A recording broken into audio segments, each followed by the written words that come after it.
Hey everyone, good morning, good afternoon, good evening, depending on where you're watching me from. My name is Adeze Michael Onyozu. I am your favorite educator. And so today on my channel, we're going to be talking about something we started in my previous video.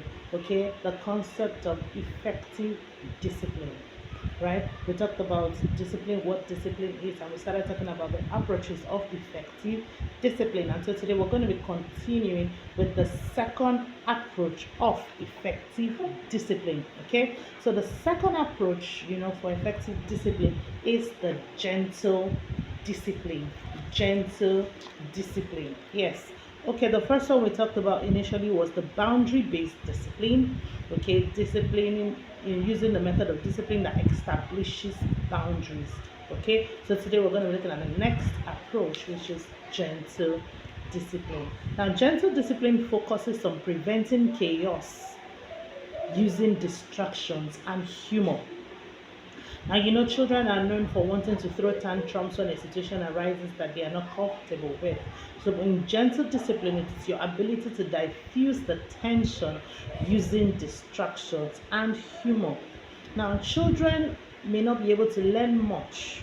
You may not be able to correct a negative behavioral pattern in a child when a child is in chaos. Maybe the child is throwing tantrums and crying. It's important that you learn how to, teach the child to calm down while establishing your discipline.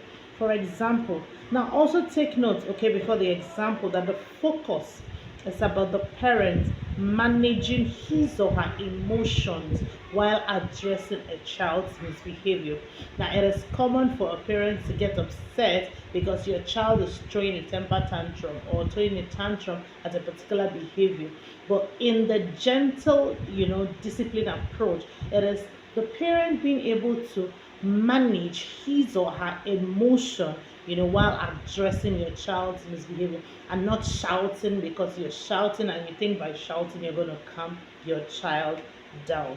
Okay, now some of the strategies for reducing misbehavior in gentle discipline, number one is to offer chances. Give the child a pseudo sense of control. For example, your child is throwing a tantrum that he doesn't want to wear a particular dress. Now, instead of creating that scenario, give the child a sense of control by offering options. For example, hey darling, would you rather wear a red top or a pink top? Which would you prefer? Now, when you give a child an option to pick from, it is almost natural that the child will pick one of the choices. But when you try to impose a particular, choice on the child, that's where children go, throwing tantrums and all that. So one way to reduce misbehavior is by learning to offer choices, especially if you're a parent that wants to use, the gentle discipline approach. Offer choices whenever you want your child to get something done. Okay, another way you can do that is always frame your request politely. Yes, we know they are your children. Yes, we know that you're older than them. But that does not also mean that you always yell at them because you want them to do that which you want them to do. You want to insist on your rights. You must learn to frame your request positively. For example, you can say, hey, darling, you're whining. Can you stop whining and use your big girl voice instead? Instead of saying, my friend, will you shut up? You're shouting around.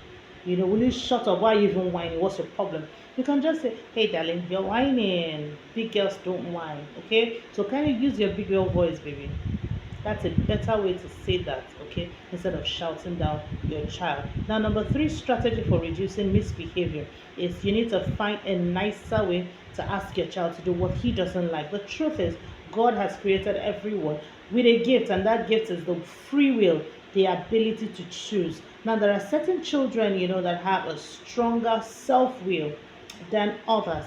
Now, the one way is to learn to find a nicer way to get a child to do that thing he or she doesn't really like doing. For example, when it comes to the case of brushing the teeth, I know, okay, a large percentage of parents have challenges with their children and going to brush their teeth.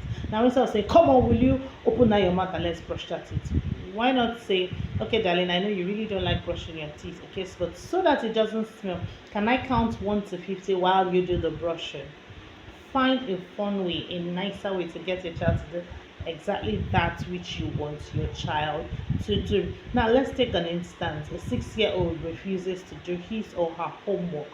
Now, a parent that is adopting the gentle discipline guideline would rather, respond with humor by saying, okay, you don't want to do your homework, that's fine. But would you rather write a two-paged paper explaining why you don't want to get your homework done? Trust me, every child will rush to do that homework instead of writing a two-page paper that explains why he or she doesn't want to, get the homework done, especially if that child doesn't like to write. Do you understand? Okay, so that's a way, an approach to manage, discipline in your child. And let's look at the third way to do that.